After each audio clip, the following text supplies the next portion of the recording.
In an elegant, time-honored bakery, an orphaned girl walks in, asking for an expired cake on the eve of her birthday.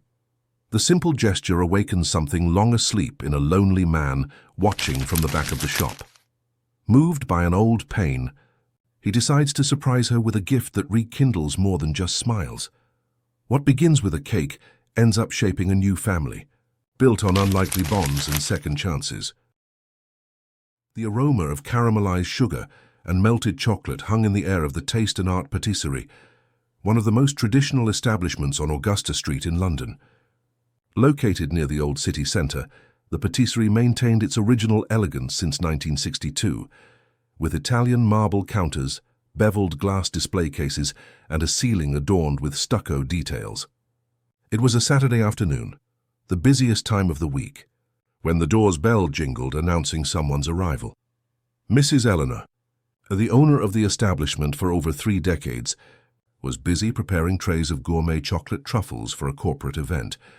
It was her employee, Victoria, a 32-year-old woman with curly hair pulled back in a discreet bun and an impeccably starched apron, who noticed the small figure standing by the door.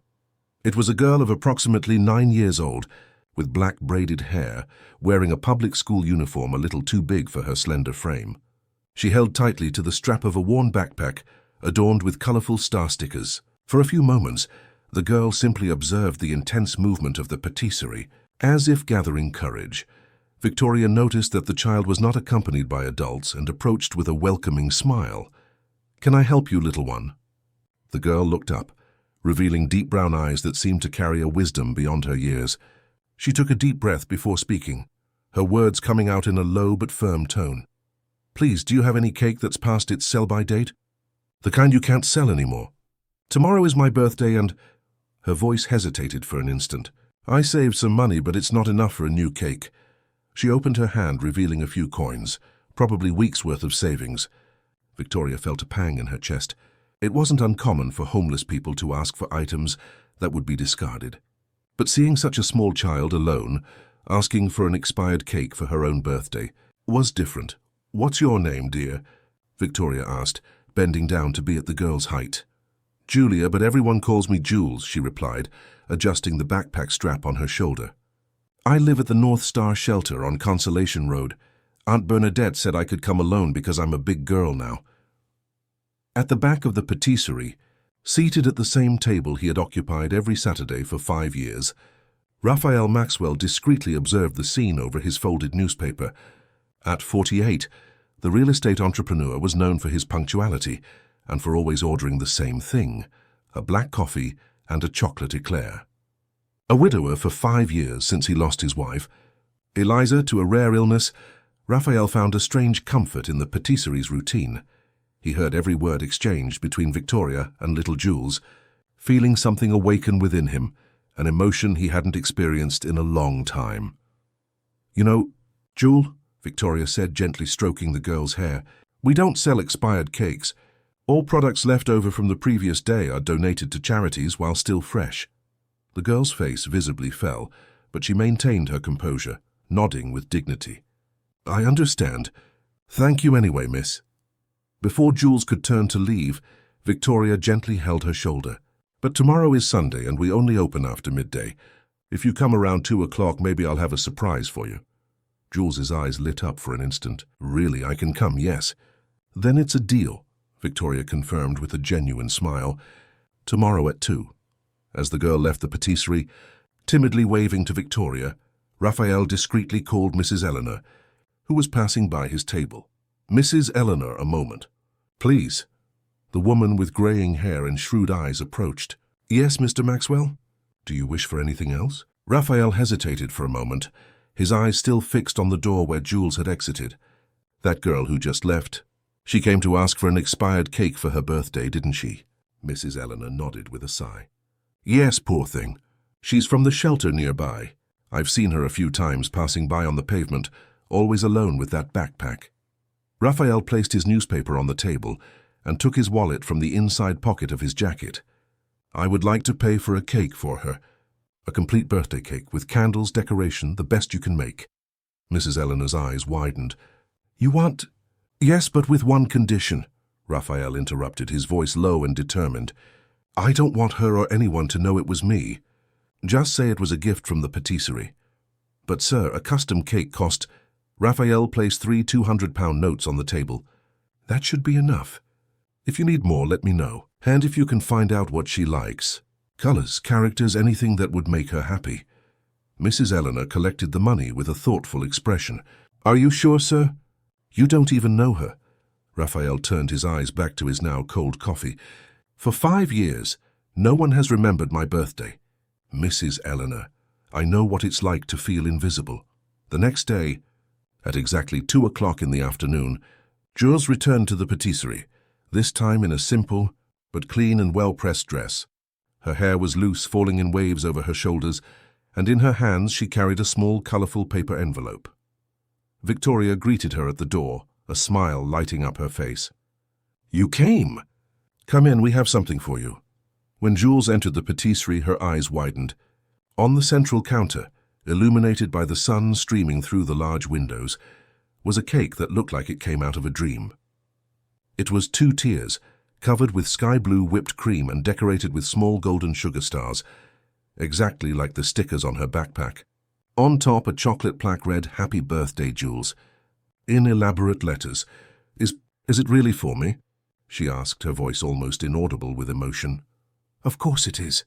Everyone deserves a special cake on their birthday," Victoria replied, leading the girl to the counter.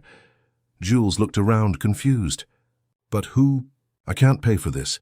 It was a gift," Victoria explained, "from someone who wanted to make you happy."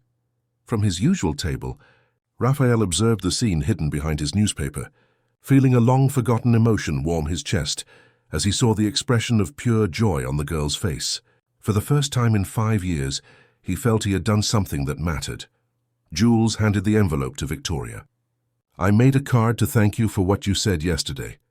Can I know who gave me the cake to thank them too?" Victoria briefly looked in Raphael's direction, her eyes meeting his for a fleeting instant. He discreetly made a negative gesture with his head. "It was a customer who prefers to remain anonymous," Victoria replied. "But I'm sure your smile is thanks enough." As Jules sat down to try her cake, Victoria cautiously approached Raphael's table, a serious expression on her face. "Why did you do that, sir?" she asked in a low voice. "What is your interest in the girl?" Raphael put down his newspaper, looking at Victoria with sincere eyes. "None beyond seeing her happy. Sometimes we need to do something for others to remind ourselves that we are still alive. If this story interested you, don't forget to subscribe to our channel and tell us which city you are watching us from. We continue." 3 weeks had passed since Jules's birthday. The little girl now appeared at the patisserie every Saturday, punctually at 2 in the afternoon, carrying her inseparable backpack full of books borrowed from the municipal library. She always sat at the same table near the pastry display, where she could watch the street's activity while devouring fantastic stories and the cinnamon cookies that Victoria specially set aside for her.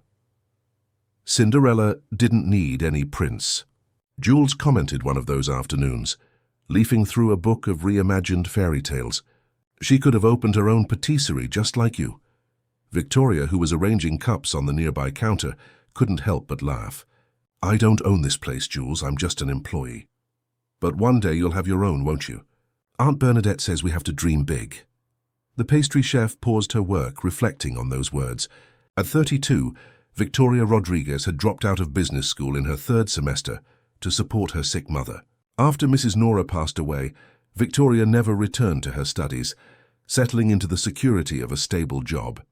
The dream of having her own business had been carefully stored in a mental drawer labeled "Impossible." "Dreaming is good," she finally replied, serving a glass of milk to the girl. "But you also need to keep your feet on the ground." From his usual table, Raphael observed the interaction between the two.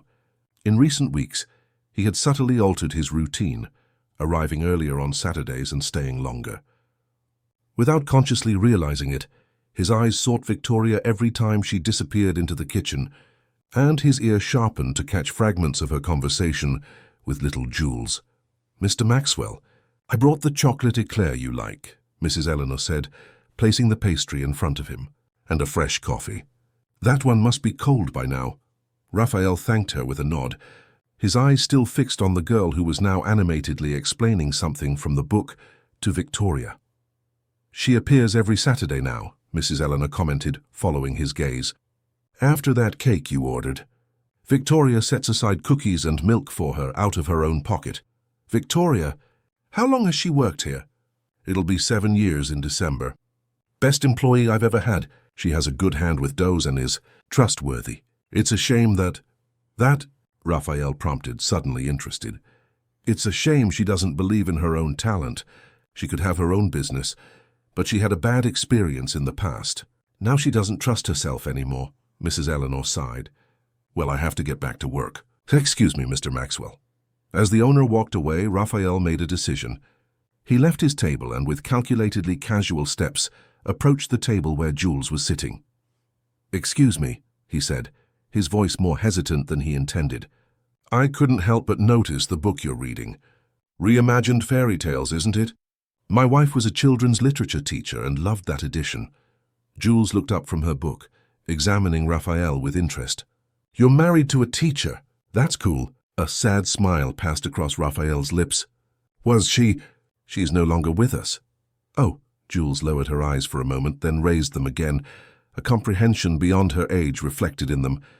"My mum isn't either. Neither is my dad. But Aunt Bernadette says they turned into little stars in the sky that watch over me." Raphael felt a lump in his throat. "That's a beautiful way to think. Do you want to sit down?" Jules offered, pointing to the empty chair in front of her. "I can tell you about this book. The library teacher said it's a special loan because normally children read simpler things, but I've been reading thick chapters since I was 7. Victoria, who was observing the scene with a mixture of curiosity and apprehension, approached the table.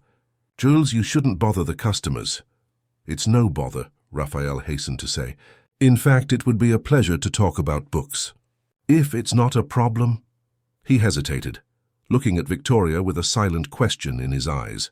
She studied his face for a moment, as if searching for any sign of ill intent, before reluctantly nodding. Of course, Jules loves to share her readings. Thus began a new ritual. Every Saturday, Raphael, Jules, and Victoria shared an hour of conversations about books, stories, and small discoveries. At first, Victoria maintained a professional distance, limiting herself to occasional comments while serving tea and cookies. But as the weeks passed, the barriers began to dissolve. "You really never read The Little Prince?" Jules asked one rainy July afternoon, looking at Raphael with disbelief. "In my childhood, the available books were different," he explained, somewhat embarrassed. "And later, adult life. Well, it has a way of pulling us away from simple things. But it's the best book in the world. Isn't it, Victoria?" Victoria, who that day had allowed herself to sit with them during her break, smiled. "It's a very special book, yes, about seeing beyond appearances. You can borrow mine," Jules offered, pulling a worn copy from her backpack. "I've practically memorized it anyway." Raphael accepted the book as if it were a precious relic. "I promise to return it next week with my impressions. And you can call us by our first names, you know," Jules added with the typical frankness of children. "Victoria and Jules. It's weird to keep calling us Miss and Sir. It makes it seem like we're not even friends." A momentary silence hung over the table.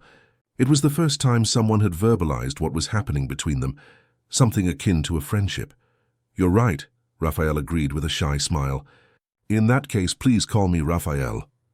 "Raphael," Victoria repeated, as if testing the sound of the name. For some reason, pronouncing it aloud seemed to break an invisible barrier.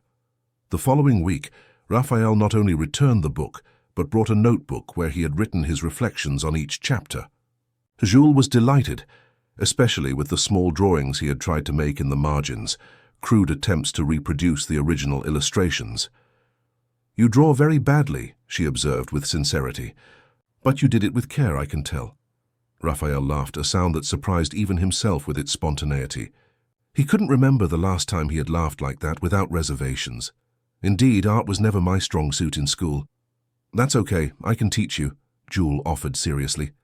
"The art teacher at the shelter says I have talent." It was at this moment that Victoria noticed something different about Raphael. It wasn't just the laughter or the more relaxed posture. It was the sparkle in his eyes, a vitality that wasn't present when she first met him. She caught herself observing the way the wrinkles around his eyes deepened when he smiled. How his gestures became more expressive when he explained something to Jules. How his voice took on a softer tone. On a particularly hot Saturday in August, Jules arrived at the patisserie with a colored piece of paper in her hand. "It's for you. I mean for you, Raphael," she said, handing him what appeared to be a handmade card. "Happy belated birthday!" Raphael looked at the card, confused. "How did you know?" "I asked Mrs. Eleanor. She said it was last week, that every year you come here on that day and are sadder than usual." Raphael opened the card with slightly trembling hands. Inside was a colorful drawing of 3 stick figures, a small one with braids, a tall one with an apron, and another with what looked like a newspaper under his arm. Below in neat letters was written, "To Raphael, who gave me the best birthday ever. From your friend, Jules. How did you—" he began to ask, but stopped himself when he saw Jules's expression. "I always knew it was you," she said simply. "No one had ever done anything so nice for me before." Raphael felt his eyes well up and disguised it by looking out the window. Victoria, who was observing the scene from behind the counter, felt something stir within her, an emotion she couldn't name, but which warmed her chest in a new way. That night, after the patisserie closed, Victoria found a small package left on the counter, with her name written in elegant handwriting. Inside was a cupcake, decorated with a single candle and a note. "To return the kindness you show Jules every Saturday. Small gestures are what truly matter, Raphael." She held the cupcake in her hands, contemplating the candle's flame for a long moment before making a wish and blowing it out. The cupcake with the candle was just the beginning. In the following weeks, small gestures of attention began to be exchanged between Raphael and Victoria. A new brand of tea she had mentioned liking mysteriously appeared in the kitchen cupboard. A book of British poetry he had commented on appreciating was discreetly left on his usual table, with a bookmark on the page of The Last Poem by Manuel Bandera. Saturdays became the highlight of the week for the three. Jules now brought not only books, but also drawings, school essays, and small achievements to share. Raphael had completely abandoned the newspaper he once used as a barrier between himself and the world, and Victoria increasingly allowed herself to sit with them during her breaks, laughing openly at Jules's jokes and actively participating in discussions about literature, art, and dreams. It was on a warm September afternoon, while Jules was in the restroom, that Raphael finally gathered courage. "Victoria," he began, nervously spinning his coffee cup between his fingers, "would you like to have dinner with me sometime this week?" The invitation hung in the air for a few seconds that felt like an eternity. Victoria felt her heart race and her face flush. "Are you inviting me on a date?" Raphael nodded, his eyes reflecting a mixture of hope and vulnerability that Victoria had never seen in him before. "Tuesday is my day off," she finally replied, surprising herself with the quickness of her decision. The smile that lit up Raphael's face made something inside her stir, like an old alarm clock coming back to life. For a brief moment, she allowed herself to imagine possibilities she had long dismissed. Tuesday arrived with an anxiety Victoria hadn't felt since adolescence. She spent the entire afternoon choosing and discarding clothes, regretting having accepted the invitation, and then immediately scolding herself for almost giving up. She finally opted for a simple but elegant navy blue dress that she kept for special occasions and a pair of silver earrings she had inherited from her mother. At 7 o'clock sharp, the doorbell of her small apartment in the Liberty Quarter rang. When she opened the door, Victoria didn't find Raphael, but a uniformed driver. "Good evening. Miss Rodriguez, Mr. Maxwell sent the car to pick you up." Victoria hesitated for a moment, an uncomfortable feeling forming in her stomach. She hadn't thought about how they would get to the restaurant, presuming they would take the underground or at most, a taxi. The car was an imposing black sedan, with a leather interior and a partition between the driver and passenger. As they drove through London's congested streets, Victoria tried to calm her growing unease. It was just a car, after all. It didn't mean anything. But when they stopped in front of the Beaumont, one of the city's most exclusive and expensive restaurants, the unease turned into alarm. The maitre d' received her at the entrance, pronouncing her name as if expecting her. "Mr. Maxwell has already arrived and is waiting at the reserved table." Raphael stood up as soon as he saw her, and for a moment, all of Victoria's apprehension dissipated. He seemed so genuinely happy to see her, his eyes shining in a way that made her heart leap. "You look beautiful," he said, pulling out her chair for her. "That shade of blue suits you." The restaurant was intimidating in its opulence. Crystals, silverware, exotic flower arrangements on every table, and waiters who seemed to materialize out of nowhere when needed. Victoria immediately felt out of place, conscious of the evaluating glances of other customers. "It didn't have to be such a—" she began, but was interrupted by the sommelier approaching with a bottle of wine. "The Chateau Lafite Rothschild 2010, you reserved," he announced, showing the label to Raphael. Victoria watched in silence as the wine approval ritual unfolded. A quick mental calculation told her that bottle probably cost more than her monthly salary. "I hope you like it," Raphael said after the sommelier left. "It's one of my favorites." "Raphael," Victoria took a deep breath, trying to organize her thoughts. "This place is very sophisticated." "You deserve the best," he replied simply. As if that explained everything. The conversation flowed in a fragmented manner during the appetizer, an elaborate composition of scallops and caviar that Victoria barely touched. Raphael spoke about the restaurant's history, about the award-winning chef, about the wine list. These were safe, neutral topics, but completely disconnected from the warm, genuine conversations they had at the patisserie. It was during the main course, a saffron risotto with lobster, that Victoria finally realized what was happening. The growing sense of déjà vu became unbearable. "Raphael," she interrupted his explanation about French vineyards, "what exactly do you do?" The question caught him by surprise. "I thought you knew. I'm an entrepreneur. I work in real estate development. And this is your world? Cars with chauffeurs, wines worth thousands of pounds, restaurants where the cover charge costs more than a day's work at the patisserie." Raphael put his fork down, his face taking on a worried expression. "Victoria, does this bother you? We can go somewhere else if you prefer." "It's not about the place," she replied, her voice firmer than she intended. "It's about expectations. About who I am and who you think I can be." A painful memory flashed through her mind. Another restaurant, another man of means, another moment when she felt like a project, a doll to be molded and displayed. Augustus, her ex-fiancé, the man who promised love but offered a gilded cage. "I'm not trying to turn you into anyone," Raphael said, genuinely confused. "I just wanted to give you a special night." "How do you define special?" she asked, feeling her heart pound against her ribs. "Because for me, special are our conversations at the patisserie. It's seeing Jules's face light up when she discovers a new story. It's that cupcake with a candle you left for me." Raphael stared at her for a long moment, as if truly seeing her for the first time. I thought you'd be impressed." "Impressed," Victoria repeated, a sad smile on her lips. "That's exactly what Augustus said when he first took me to Skyline Terrace. I want to impress you, show you the world you deserve." You know how that ended? With him choosing my clothes, criticizing my local accent, introducing me as his pastry chef, as if it were an exotic peculiarity. She took a deep breath, trying to control the emotion that threatened to overflow. "I promised myself I would never again be a rich man's self-improvement project." The silence that followed was dense, almost palpable.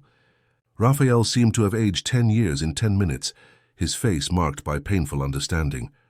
I never thought of you that way, never. Perhaps not consciously," Victoria conceded, "but this place, this setting, all of it says otherwise." Raphael ran his hand through the graying hair at his temples, a gesture Victoria already knew as a sign of his distress. "You're right. I didn't think. I chose what was familiar to me, not what would be comfortable for both of us." He looked into her eyes. "I'm sorry." The apology was sincere, Victoria could feel it, but the damage was done. The bubble of possibilities they had carefully built on Saturdays at the patisserie had burst, exposing the social and experiential chasm that separated them.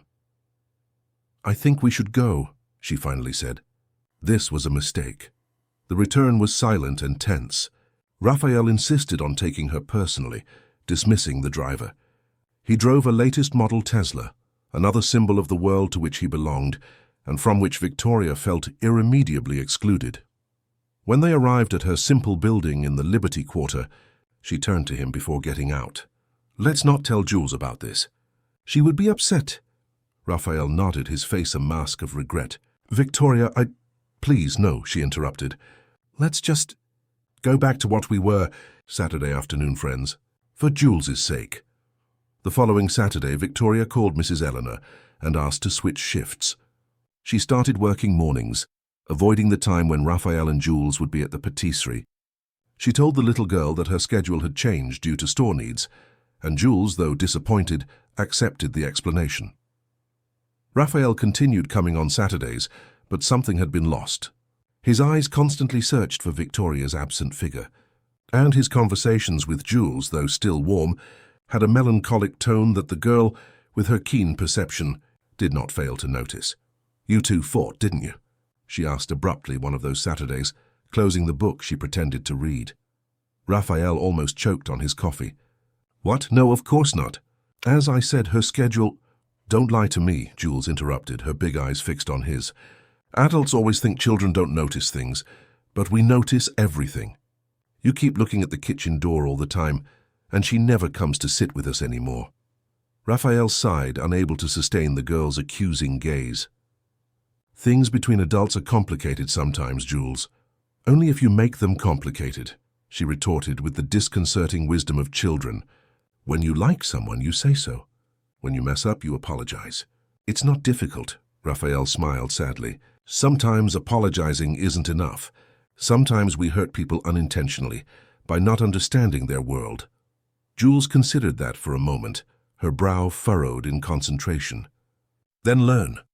That's what Aunt Bernadette always says. We only get better when we learn from our mistakes." On the other side of the patisserie, hidden behind the kitchen door, Victoria watched the two, her heart aching with longing. 3 weeks had passed since the disastrous dinner, and each day without their company felt emptier than the last. She wanted to go back, but fear paralyzed her. Not fear of Raphael, but of herself, of her own vulnerabilities, of believing again that there could be common ground where two such different worlds could meet. The rain fell relentlessly over London that October night, turning the streets into small rivers and traffic lights into colourful blurs reflected on the wet asphalt. Victoria watched the drops run down her apartment window, a blanket wrapped around her shoulders and a forgotten mug of tea in her hands. The sound of water on the roof created a melancholic soundtrack for her thoughts. A month had passed since the disastrous dinner with Raphael. A month of avoiding Saturday afternoons at the patisserie, of forced smiles for Jules, of sleepless nights replaying that restaurant conversation in her mind. She knew she had overreacted, that she had projected onto Raphael the traumas left by Augustus, but she couldn't overcome the fear of making the same mistake again. The doorbell ringing jolted her from her reverie. Who could it be at this hour under such a storm? She peeked through the peephole and her heart leaped. Raphael was standing in the hallway, completely drenched, water dripping from his coat and forming a puddle at his feet. Victoria opened the door with hesitation. "Raphael, what are you doing here?" He looked exhausted, with deep dark circles under his eyes and a pale face. "I needed to see you, to talk to you.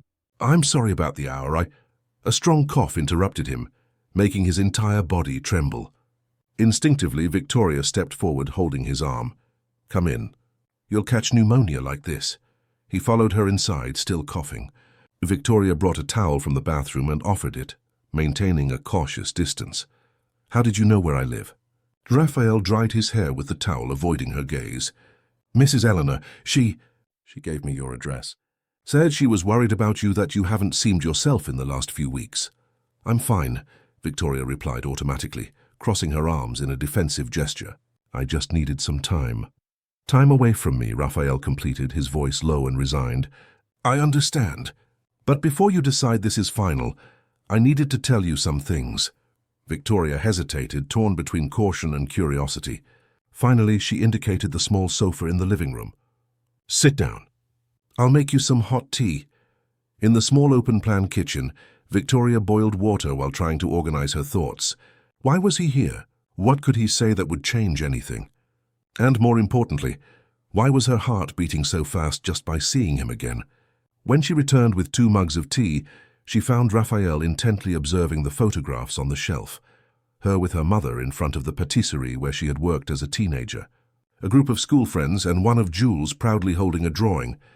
"You have photos of Jules," he commented with a soft smile. "She gave them to me last month.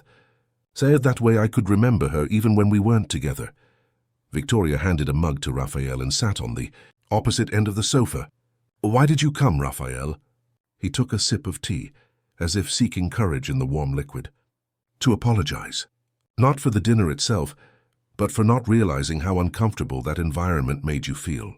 For not asking you first what you'd like to do, instead of assuming I knew what was best." "It wasn't just that," Victoria admitted after a moment of silence. "It was what that place represented, the memories it brought back." "About your ex-fiancé, Augustus?" She nodded, surprised he had remembered the name. "I met Augustus when I worked at a patisserie in European Gardens. He was a client, a corporate lawyer, who came every day to buy specialty breads. He started courting me. That was the term he used, courting. As if we were in a period romance." Raphael listened attentively, his eyes never leaving Victoria's face. "At first it was like a fairy tale. Gifts, dinners in expensive places, weekend trips. He said I was a rough diamond, that I had the potential to be more. At the time that seemed romantic to me." Victoria laughed without humor. Soon he was suggesting changes. "Sadly at first, an etiquette course here, a diction lesson there. Then more directly, criticizing my way of speaking, my clothes, my friends. He tried to change you," Raphael concluded, the painful understanding in his voice. "Not just try." "He almost succeeded." Victoria stared at the mug in her hands. "When I finally realized I barely recognized myself, I had given up my dreams of having my own patisserie because he said it was too provincial. I had cut contact with childhood friends because he found them simplistic. I was about to marry a man who loved not who I was, but who he thought he could turn me into." A solitary tear ran down Victoria's face, which she quickly wiped away. "I ended the engagement a week before the wedding." He didn't understand. He said I was ungrateful, that I was throwing away the chance of a lifetime. Maybe he was right, but I preferred to be myself than a polished, acceptable version for his world. Raphael put his mug on the coffee table and hesitantly moved closer to Victoria.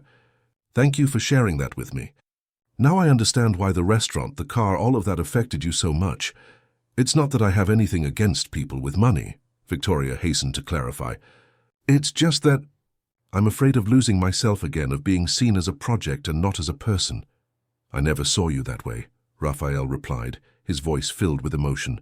"From the first day when you received Jules with such kindness, what attracted me to you was precisely who you are, your compassion, your authenticity." He took courage and took her hand in his. "Victoria, when I lost Eliza, I also lost a part of myself. For 5 years I merely existed, without truly living. It was you and Jules who made me feel alive again, who reminded me that there was still room for joy in the world." Victoria felt the warmth of his hand in hers, a simple contact, but loaded with meaning. "But we are from such different worlds. Worlds can meet," he smiled softly, "and create a new space, which is neither yours nor mine, but ours." The silence that followed was no longer tense or awkward, but full of possibilities. Outside, the rain began to subside, as if nature itself granted a truce for this moment of reconciliation. "We still have a lot to learn about each other," Victoria finally said. "It won't be easy." "The things that truly matter rarely are," Raphael replied. "But I'm willing to try if you are." A week later, Victoria returned to her normal schedule at the patisserie. When Jules entered at 2 o'clock that Saturday and saw Victoria and Raphael sitting together at their usual table, her face lit up with a smile worth 1,000 words. "You made up," she exclaimed, running to hug Victoria. "I knew you would. Adults complicate everything, but in the end it always works out, just like in books." Raphael and Victoria exchanged an amused glance over the girl's head. If only life were as simple as in children's books. In the months that followed, they carefully built a new routine. Raphael abandoned expensive restaurants and luxury cars, opting for simple dates, walks in Willowbrook Park, cinema sessions at the Fine Arts Cinema, snacks at corner cafes. He discovered there was more life in these unpretentious places than in all the sophisticated environments he had frequented in recent years. Victoria, in turn, learned to trust again, to gradually let her guard down. She began to share her dormant dreams, plans for a small patisserie specializing in British sweets with authorial touches, the recipes she created in her spare time and kept in a worn notebook. Jules flourished in their company. Her drawings, previously predominantly in dark, solitary tones, now exploded with color. At the shelter school, her grades improved and her participation in classes became more active. Her teacher even called the institution, curious about the positive change in the girl. On a particularly pleasant December afternoon, while enjoying ice cream at Clearwater Park, Jules asked the question that had been hanging in the air for weeks. "Are you two a couple now?" Victoria choked on her pistachio ice cream, while Raphael smiled enigmatically. "What do you think?" He returned the question. Jules rolled her eyes with the impatience characteristic of her age. "I think you are, but you're too shy to say. Adults are strange. And why do you think we are?" Victoria asked, recovering from her choke. "Because you look at each other like Aunt Bernadette and Professor Joseph, who have been together for ages. And because Raphael always brings that dark chocolate that only you like, Victoria. And because you always fix your hair when he arrives, even if it's already fixed." Raphael and Victoria exchanged glances, surprised by the girl's keen observation. There was truth in her words. Something had changed between them, something beyond the friendship that had initially united them. "It's complicated, Jules," Victoria explained. "We're getting to know each other better, but you've known each other for a long time, in different ways," Raphael said gently. "Knowing someone as a friend is one thing. Knowing someone as he hesitated, searching for the right word. As a special person," Victoria completed, a soft blush coloring her cheeks. "Here's another thing." Jules seemed to consider this for a moment before shrugging. "Well, you two should just be a couple already. Life is short, you know. The science teacher said we only have about 80 years on average to do everything we want." Raphael couldn't suppress a laugh. "That's an interesting perspective on mortality." "Hey, Jules," Victoria changed the subject, noticing the girl's ice cream starting to melt. "Have you thought about what you want for Christmas?" Jules's eyes sparkled. "A new book of British stories, like the ones the literature teacher read to us, about mythical creatures and local legends." "I think we can arrange that," Raphael smiled.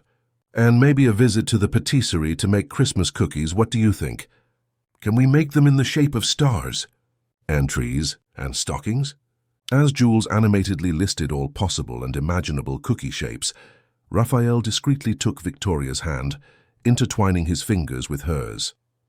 It was a simple gesture, but it spoke more than 1,000 words.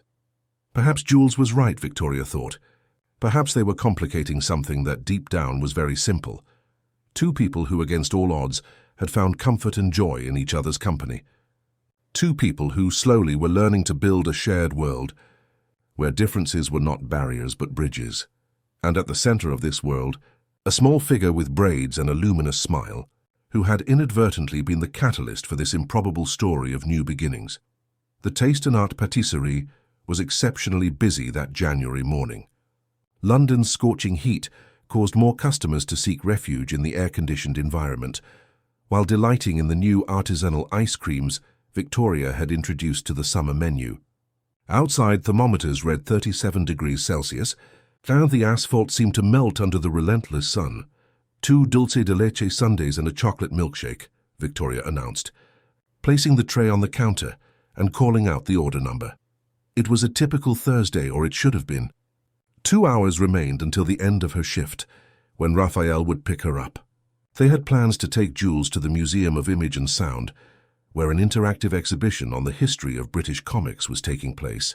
The girl was particularly excited, as she had recently developed an interest in drawing her own illustrated stories. The door's bell rang, and Victoria automatically looked up, expecting to see another customer seeking refreshment. Instead, she saw Sister Felicity, the director of the North Star shelter, her normally serene face marked by worry. "Sister Felicity?" Victoria stepped from behind the counter, a sudden chill running down her spine. "Has something happened?" The nun hesitated, looking around the crowded room. "Can we speak privately for a moment, Victoria?" Mrs. Eleanor, noticing the situation, gestured for Victoria to accompany her to the small back room that served as an office. Once there, away from curious eyes, Sister Felicity finally spoke. "It's Jules. She fainted during physical education class today. She's at St. Catherine's Hospital now." Victoria felt as if the floor had disappeared beneath her feet. "My God, what happened? Is she okay?" "The doctors are running tests." She regained consciousness on the way to the hospital, but she was very pale and weak. "I came personally to tell you, because I know how close you've become in recent months. She asked for you and for—" "Raphael, is that the name?" Victoria nodded, already grabbing her purse and phone. "I'll call him right away. What's the exact hospital address?" 15 minutes later, Victoria was running through the aseptic corridors of St. Catherine's Hospital, following the signs to the pediatric ward. Raphael would arrive shortly. He was in a meeting in Cambridge when he received the call and left immediately. Turning a corner, Victoria spotted Sister Felicity talking to a doctor. Their expressions were grave, and Victoria felt her heart tighten even more. "Undiagnosed congenital," the doctor was saying, flipping through a clipboard. "Fortunately, we identified it in time, but she will need surgery to correct the problem." "What kind of surgery?" Victoria interrupted, approaching. "I'm Julia's friend, from the North Star shelter." "How is she?"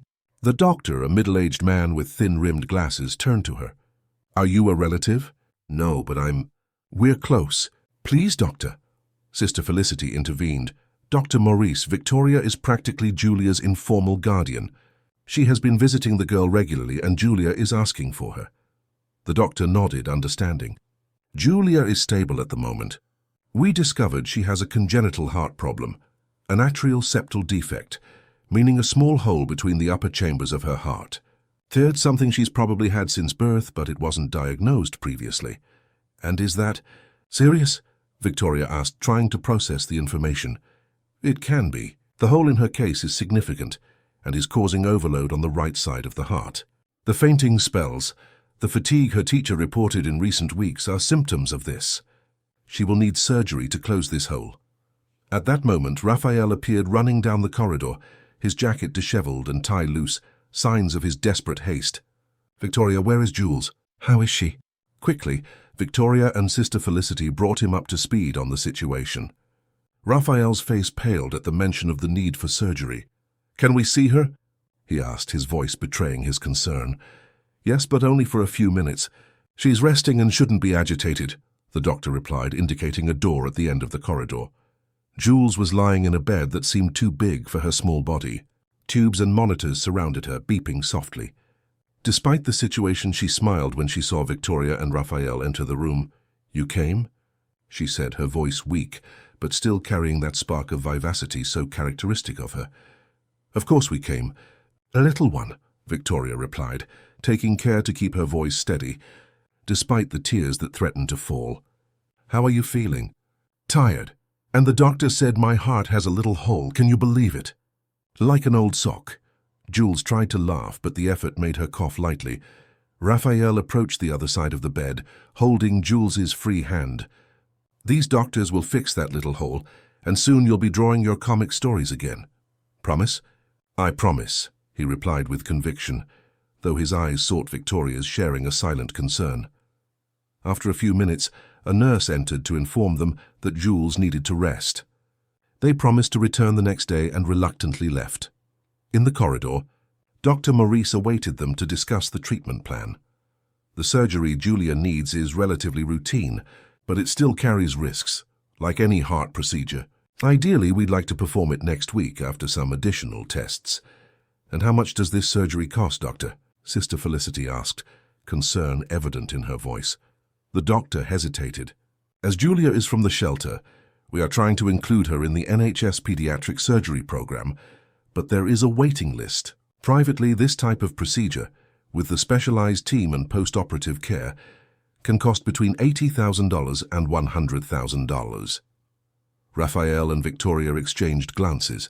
It was an astronomical sum for her, but probably a fraction of his resources. "How long is the waiting list for the NHS?" Raphael asked, his tone calculatedly neutral.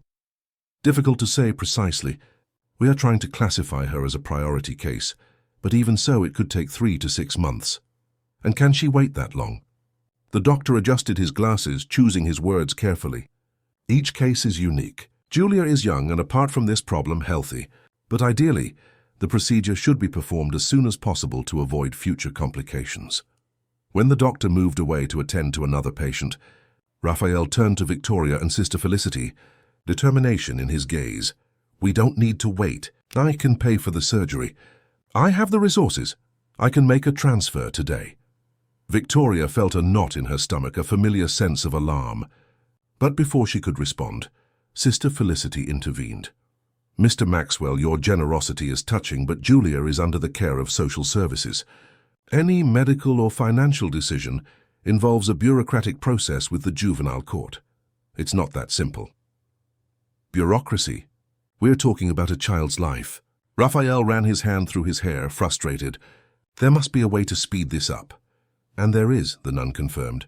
"We can request special authorization from the juvenile court, especially if we have confirmation of a donor to cover the costs of the procedure.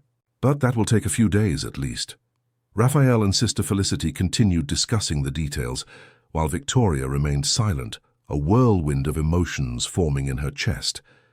On one hand, her concern for Jules outweighed any other consideration. On the other, the way Raphael immediately positioned himself as the financial provider, without consultation or discussion, awakened painful echoes of her past. Later, while having coffee in the hospital cafeteria, Victoria finally expressed what bothered her. "You shouldn't have made that offer without us talking first," she said, staring at the untouched coffee cup in front of her. Raphael seemed genuinely surprised. "What offer? About paying for the surgery?" "Victoria, Jules' life is at stake. I know that. And of course I want her to have the best possible medical care as quickly as possible. But you automatically assumed you would be the provider, the savior, as if I had no voice in that decision. That wasn't my intention. I just thought of the most practical solution. I have the means to pay, so why not do it?" "Because it's not just about money," Victoria replied, finally looking up to face him. "It's about how we make decisions together, as a team. It's about you understanding that, despite not having your resources, I also want to contribute. I also want to be an active part of this situation." Raphael took a deep breath, trying to understand. "What do you suggest, then? That we split the costs?"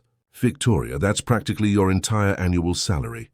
"I'm not saying that. I'm saying there are other ways to contribute besides money. It could have been our decision, not just yours.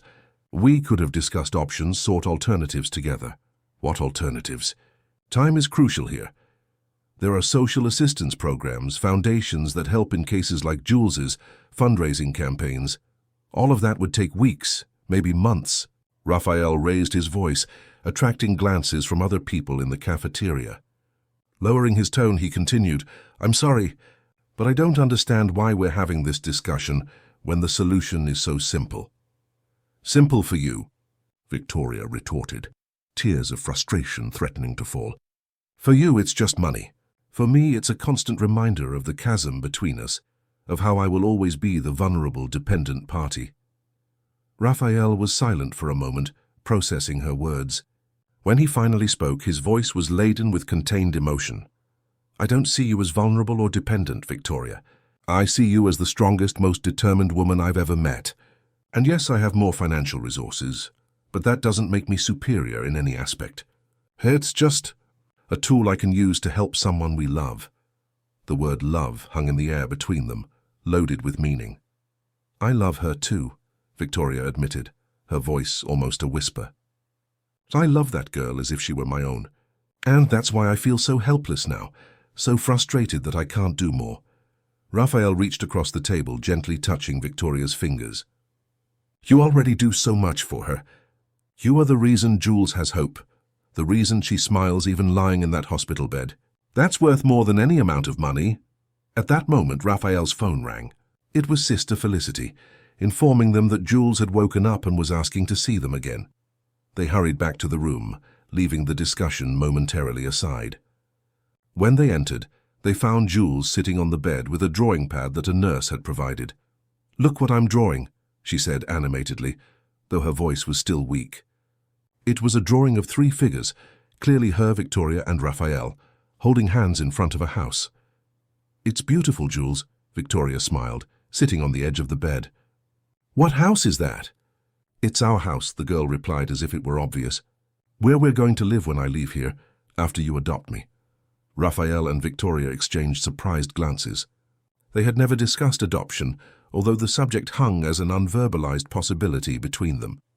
"Jules, Raphael began, but was interrupted by the girl.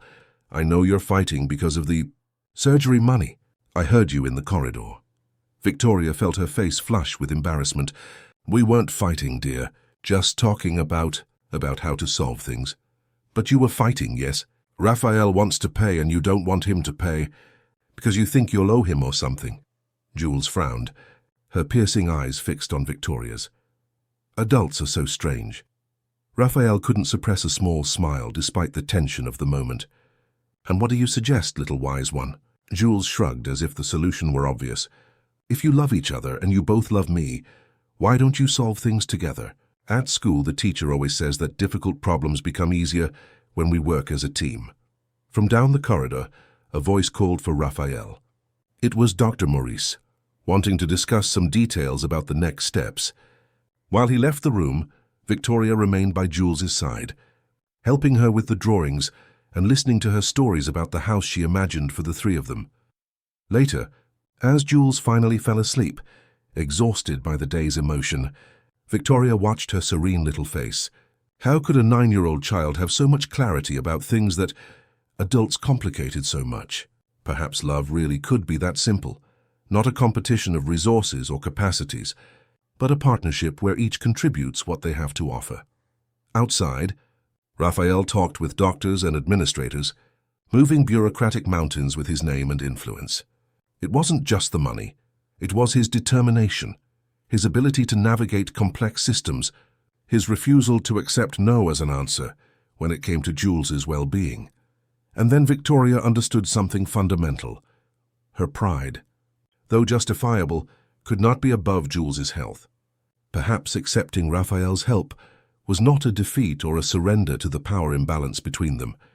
Perhaps it was simply an act of love, for Jules and for the man who, against all odds, had become such an essential part of her life. The waiting room of St. Catherine's Hospital's surgical centre was silent that Monday morning. Victoria and Raphael sat side by side, their hands firmly intertwined as they awaited news. It had been 3 hours since Jules entered surgery, and every minute felt like an eternity. A week had passed since the diagnosis. A week of tests, consultations, paperwork, and most importantly, sincere conversations between Victoria and Raphael. The night after Jules's diagnosis, Victoria had appeared at Raphael's apartment door, drenched by an unexpected summer rain, determination shining in her eyes. "You were right," she said without preamble as soon as he opened the door. "I'm complicating things. Jules's health is more important than my pride or my past traumas." Raphael invited her in, offering a towel and dry clothes. Sitting on his sofa with cups of tea in their hands, they finally had the conversation they needed to have. "It's not just pride," Victoria explained, her voice calmer now.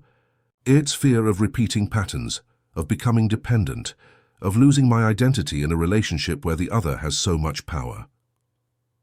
"I never wanted to have power over you," Raphael replied softly. "I just want to be by your side, to build something together. I know that now, and I want the same. But we need to find a balance, a way to be true partners despite the differences." Together they devised a plan. Raphael would cover the surgery costs, using his contacts to expedite the bureaucratic process. Victoria, in turn, would organize a patisserie training project for teenagers at the North Star shelter, something she had long wanted to do but never had the courage to implement. "It's not just about the money," she explained to Raphael. "It's about using our different skills and resources to help not only Jules, but other children too." The idea quickly took shape.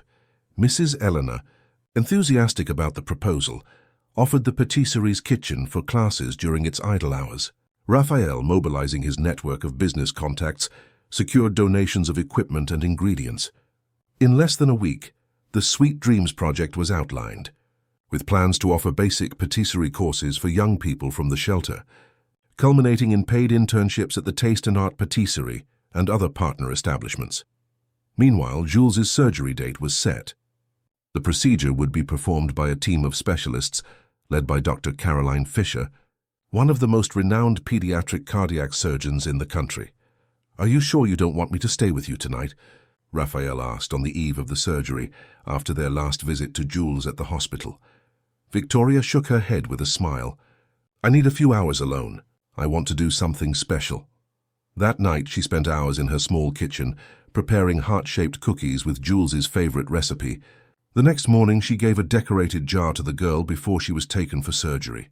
"For you to eat when you wake up," Victoria said, kissing Jules's forehead. "And remember, we'll be here waiting." "I know," the girl replied with surprising serenity. "You're my family now." And now, 3 hours later, Victoria and Raphael waited, the silence between them filled with anxiety and hope. "Mr. Maxwell? Ms. Rodriguez?" Both jumped up when Dr. Caroline entered the waiting room, still dressed in surgical scrubs, mask lowered to her neck.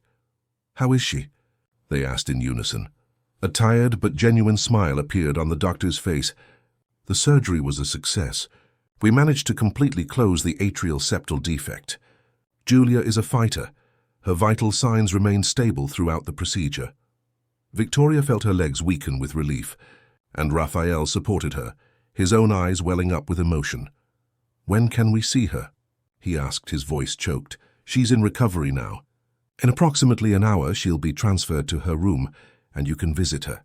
But remember, she'll be drowsy due to the anesthesia. It's perfectly normal." 2 hours later, they quietly entered the room where Jules was resting. Despite the tubes and monitors, she seemed peaceful, her breathing regular and soft. As if feeling their presence, her eyes slowly opened, a small smile forming on her lips. "You're here," she murmured drowsily. "We promised we would be," Victoria replied, gently holding her hand. "The doctors fixed my heart?" "Yes, little one," Raphael confirmed, standing on the other side of the bed. "Now it's perfect." Jules seemed to consider this for a moment, before replying with the disconcerting wisdom that sometimes emerged from her. "I think you fixed each other's hearts too." 3 months passed since the surgery. It was a sunny Sunday afternoon, and the Taste and Art Patisserie was exceptionally closed to outside customers. Tables had been rearranged in the center of the hall, forming one large table, decorated with wildflowers and small lamps. At the back of the patisserie, a handmade banner announced, "Grand Opening of the Sweet Dreams Project and Celebration of Life."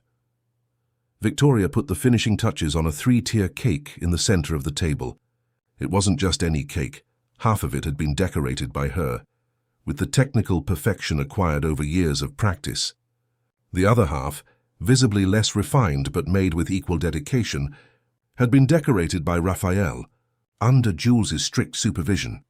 "It's crooked on this side," the girl commented, pointing to the part of the cake made by Raphael. "It's an intentional rustic design." He defended himself with comical seriousness. "Contemporary art applied to patisserie." Victoria couldn't help but laugh. "It's perfectly imperfect, like us." The guests began to arrive.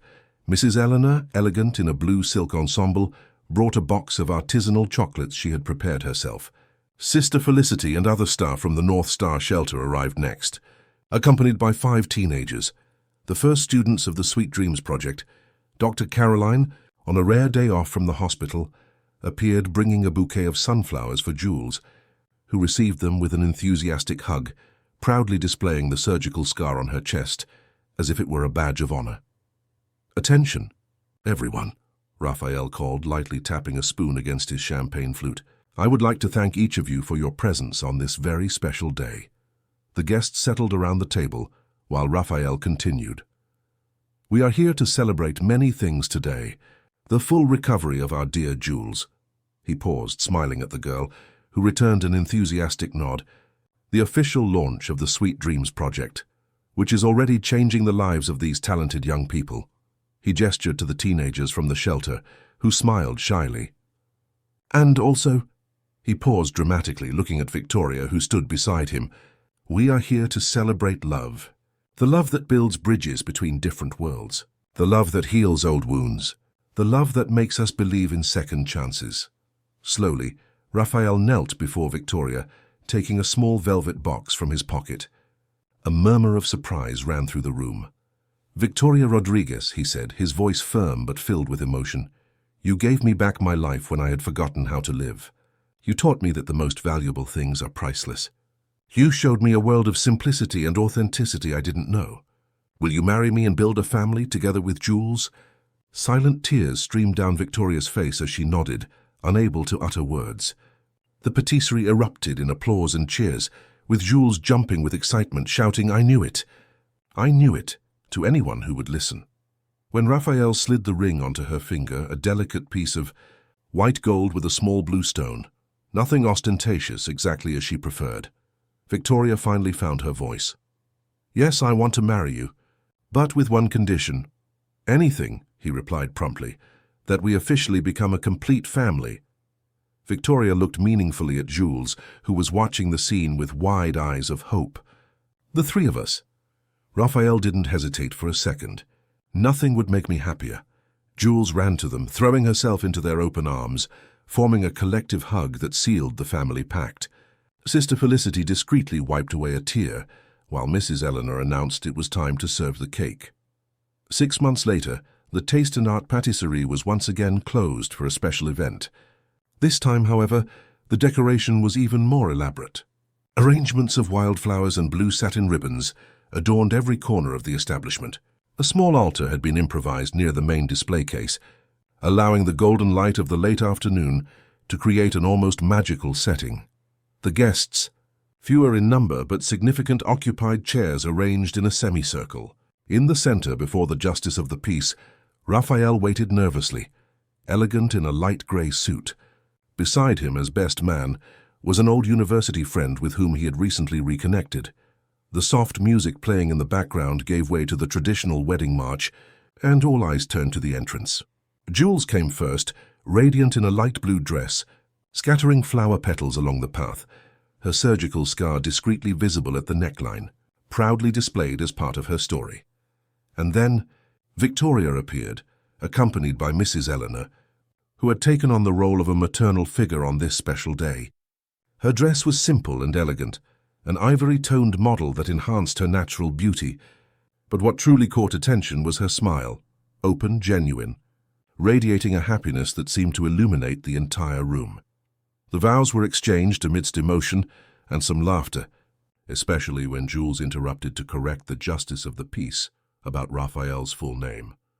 Their "I do" echoed through the patisserie, officially sealing a union that, in practice, had existed in their hearts for a long time. During the small reception that followed, Raphael made an announcement that surprised everyone, except Victoria, who was already aware of the plans.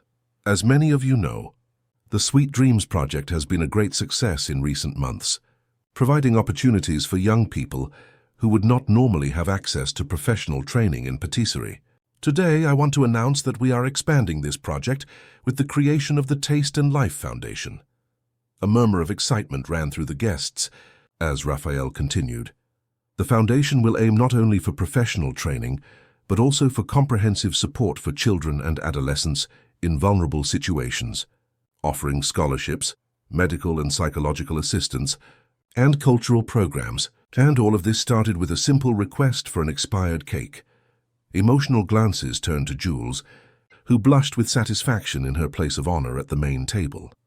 "But that's not all," Victoria continued, joining Raphael. "We are also inaugurating a new space, the New Taste Patisserie, which will function as a model school for the project's students and also as a commercial establishment, whose profits will be partially reverted to the foundation. And guess who will be the head chef of this patisserie?" Raphael asked with a smile.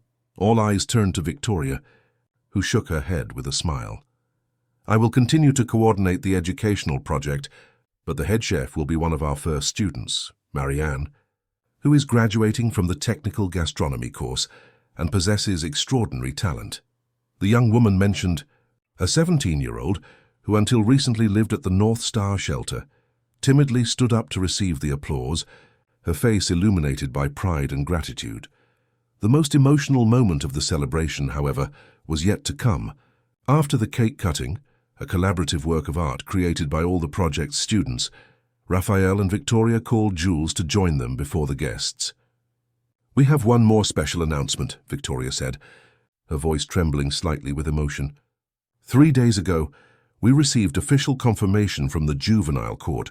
Our adoption petition has been approved." Jules, who still didn't know the news, looked at them with wide eyes, barely daring to believe. "This means," Raphael completed, kneeling to be at her height, "that from now on, officially we are a family. You, Julia Rodriguez Maxwell, are our daughter in the eyes of the law, as you already were in our hearts." For a moment, Jules stood motionless, processing the information. Then, with a cry of joy that seemed to contain all the emotion of her 9 years of life, she threw herself into the open arms of her now officially parents, unleashing a wave of applause and emotional tears among the guests. Later, when most of the guests had already left, Jules, Raphael, and Victoria remained seated at one of the tables, sharing the last slices of cake and reminiscing about the journey that had brought them there. "You know what?" Jules said, licking frosting from her fingers. "That day, when I came to ask for an expired cake, I wasn't really expecting to get a cake. I just wanted someone to notice me. And what did you get instead?" Victoria asked softly. Jules looked at her adoptive parents, a smile lighting up her freckled face. "A family. The best family I could imagine." Raphael and Victoria exchanged a glance over their daughter's head, a glance that contained silent promises, mutual gratitude, and a love that had grown in ways neither of them could have predicted when their paths first crossed in that same patisserie. Outside, the sun set over London, painting the sky with shades of orange and pink. Inside the Taste and Art patisserie, 3 hearts beat in unison, united not by blood, but by something equally powerful: the choice to love, the decision to belong, the courage to build a family from the fragments of broken dreams and renewed hopes. And so, between cake crumbs and shared laughter, they wrote the first chapter of their new story. A story that, like the best sweets, would be made with equal parts technique and heart, precision and improvisation, tradition and innovation. A unique recipe for happiness, created especially for them. Dear listeners, we hope Victoria, Raphael, and Jules's story has warmed your hearts. To follow this emotional journey, we have prepared a special playlist with equally captivating stories. Find it here by clicking the link on the left. If you enjoyed this story, don't forget to subscribe to our channel and like the video. Every day we bring unique stories that explore the complexity of life, relationships, and the bonds we form. Share in the comments which moment of the story touched you the most. Was it the request for the expired cake, Jules's surgery, or perhaps the moment of adoption? We look forward to reading your impressions and connecting through these shared emotions. Until the next story.